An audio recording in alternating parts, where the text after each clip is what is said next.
I feel like I lost my wife the day she lost her mom, and 5 years later she's still drowning in grief, and I don't know how much longer I can live like this. Yeah, I know, everyone is fired up at the title and ready to tell me what a jerk I am. To those people, I implore you to read the rest of this post before making a judgment. My 36M wife's 33F mother passed away 5 years ago from lung cancer. It was not a peaceful or easy death by any means. Our lives understandably went on pause after the diagnosis, and we both spent a lot of time off work helping care for her mother. My wife had a pretty typical showing of grief at the time, cycling through different stages. Same with our 3 kids. After she passed, however, my wife got really bad. I totally understand this. I can't say I know exactly what she went through, because I haven't had a parent pass away, but I understand how devastated she was. For months after she could barely function, I gently took over pretty much all the responsibilities in the household and with the kids. She had been attending grief counseling since the diagnosis and continued after the death. None of this is the problem. I endeavored to be as supportive as possible. She cried on my shoulder every night for months, and I just thought this was the worst of for better or worse. The problem is that after 5 years, she does not seem any better or more functional. She stopped grief counseling about 4 years ago and refused to go again, stating it would not help her and that nothing could. About a month before any major holiday, she will have a major downturn. In bed half the day, crying all day, does not want to interact with the family, does not have the energy to do anything around the house. This will go on every single day until about a week after the holiday ends. Every holiday is intense grief, just as much now as it was 5 years ago. October, November, December, and January, her mom's birthday month, every year are particularly bad. I am essentially without my wife, and am a single parent to my 3 kids.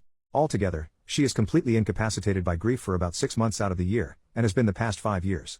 When I say incapacitated, I mean incapacitated. When she is in the depths of her grief, she is completely incapable of intimacy with me or the kids. There is no cuddling, spending time with us, going on family outings.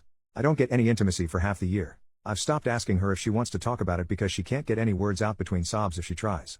What hurts the most is that the kids have stopped asking or being concerned at this point. If they see their mom in bed when they get home, they just go about their day and might casually mention, "Oh, mom is sad today," if they're siblings, or I ask where she is. They don't really seek affection with her anymore, because they rarely get anything more than tears.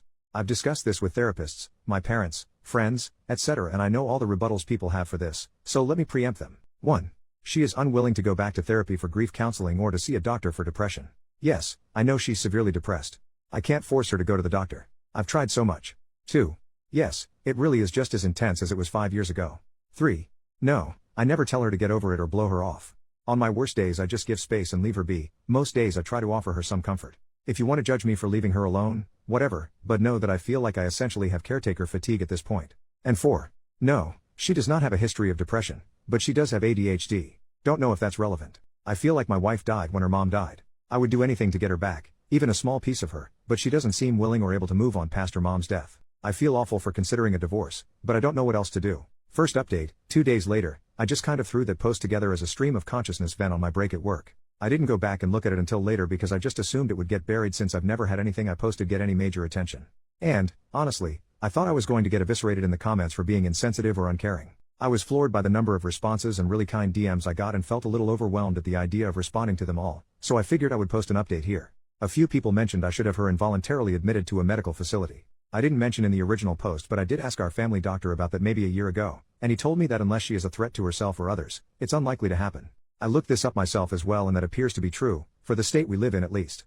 I do agree that she needs medical treatment. I suspect that during her year of grief counseling after her mom's death that she was not honest with her counselor. I have a distinctly sad memory of her coming home after one of her last sessions and telling me that her counselor said she probably wouldn't need to go much longer. Then she went and laid down on the bed and cried. I haven't been able to convince her to go back to counseling. However, I'm glad I posted to Reddit, because somehow I hadn't really considered that she might need more intensive treatment than just counseling. I also saw one comment that scared the hell out of me, that she may do something drastic if I give her a divorce ultimatum. With those things in mind, I don't think doing that is the way to go. Instead, I'm planning to write her a letter explaining how we need her back, and that we love her and care for her deeply, but she needs more help than we can provide alone, and tell her that she needs to go to the doctor and be honest about what she's been going through. Thank you for your advice, everyone.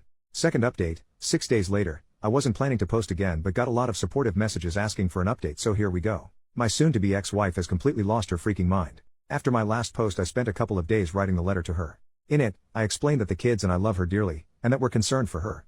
I outlined all the worrying behavior and told her that I believe she needs to seek additional medical care. I explained that it sounded like she had complex grief. Thank you everyone who pointed that out, and that the grief therapy she went to years ago was insufficient to help her get through it. I did not say anything about potentially divorcing her, but did say that the kids can't continue to live in their current situation. It was a long letter and I don't really feel like transcribing it here. I read the letter to her the same night I finished writing it after the kids had gone to bed.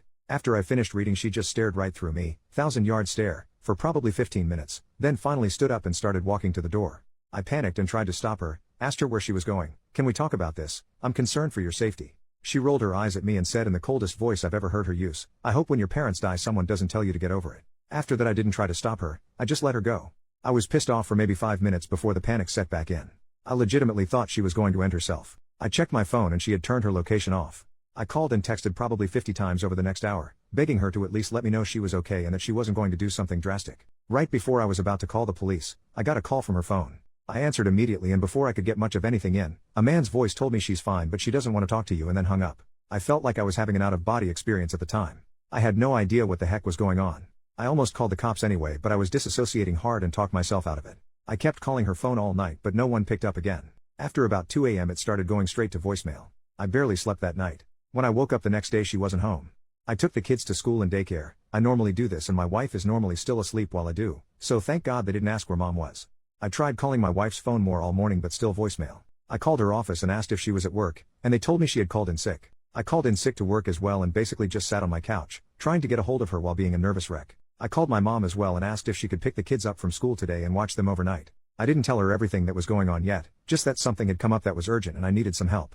My wife walked in the door sometime after 4 p.m. I tried to hug her but she shied away from me. I asked her where she had been, no response, just a blank stare.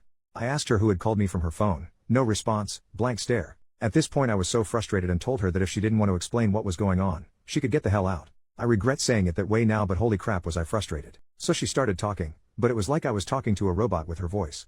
No emotion, totally flat, almost annoyed. She told me that she had gone to her friend John's, fake name, house. I had no idea who the heck John was and asked her to explain further. Over a 2-hour or so conversation where I had to pry details out of her, I got most of the story. She was answering like a lawyer, just very basic answers, no details or context outside of exactly what I was asking her. Basically, John is a coworker. I've met the dude once or twice at office party type events but never really talked to him. I never saw him hanging out with my wife or showing interest in her. But apparently over the last year or so, she has been spilling all her feelings about her grief over her mom's death to him, and he's been comforting her. He had a parent die from cancer too, so I guess she felt they had a connection she didn't have with me. After I read her the letter, she says she realized that I don't care about her or her mom's death and went to John's house to talk and be comforted. I flat out asked her if she was having an affair with him, and she told me no. I asked her why she never mentioned she was close friends with this unknown guy, and she told me it was none of my business. I asked her if anything had happened between them while she was there, and she says they cuddled and he held her while she cried. I asked to see her phone to check messages between them and she refused. I couldn't get much more detail out of her about the whole situation. So when she went to take a shower, I tried to check her phone. She had changed her passcode. I grabbed her iPad, which still had my thumbprint in it, and checked there. I left the house with the iPad to look for evidence while she was in the shower. I did not immediately see any messages to or from a John, but after digging briefly, I found it. She had put him in as Stacy in her contacts, but it was obviously him. There were texts going back well over a year. A lot of her talking about her mom, a lot of him comforting her, a lot of him telling her I don't really care about her, and that he would never treat her that way if they were married. All of her replies were in agreement. A lot of texts from her complaining about me. A lot of him trash talking me. The night she left, she had texted him, "Screw it, I'm on my way over if the offer is still there," followed by an immediate yes reply. Then the next morning, a text from her to him saying if he asks, "We just talked." I threw up out my car door in a Walmart parking lot for 20 minutes. I came home and found her on the couch on her phone, totally unconcerned or unaware I had even left. I told her that I knew, and that she needed to leave. Again she just stared at me for a while, not responding, until I got aggravated and told her to get the hell out of the house. She immediately got up, told me John was right about you, and left. I haven't seen her since. I told the kids she went to visit her parents. I don't know what to tell them, but I have to tell them something soon. I don't really even know what to do. Ostensibly I need to divorce her, but going through custody, child support, etc. is dizzying. I feel paralyzed and haven't made a move yet. I know she's lost her mind and this is probably some kind of psychotic break, but I just can't care anymore. I put on a brave face to go to work, then for my kids at night, and then cry after they go to bed until I fall asleep. I honestly feel like my life is essentially over. I do feel like John took advantage of her vulnerability, but I don't even want to bother trying to get her to see that he's a predator. She chose this over her own family that has stuck with her. I don't think I'll be posting any more updates or logging into this account anymore. Reddit rave, OP's account got suspended in 2024. Hopefully we get an update on how he and his family are doing in the future.